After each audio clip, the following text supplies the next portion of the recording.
మహిళా శిశు సంక్షేమ శాఖలో అన్ని విభాగాల్లో నిర్దిష్ట గడువును నిర్దేశించుకుని ప్రణాళికాబద్ధంగా పనిచేయాలని మంత్రి సీతక్క అన్నారు.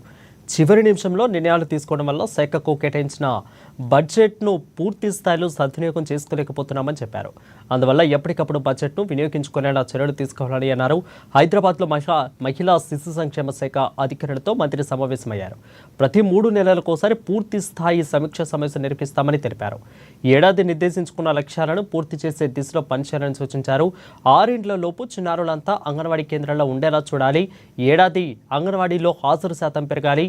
పిల్లల హాజరును మరో 30% పెంచేలా పెట్టుకున్న లక్ష్యాన్ని చేరుకోవాలని దిశానిర్దేశం చేశారు మంత్రి సీతక్క.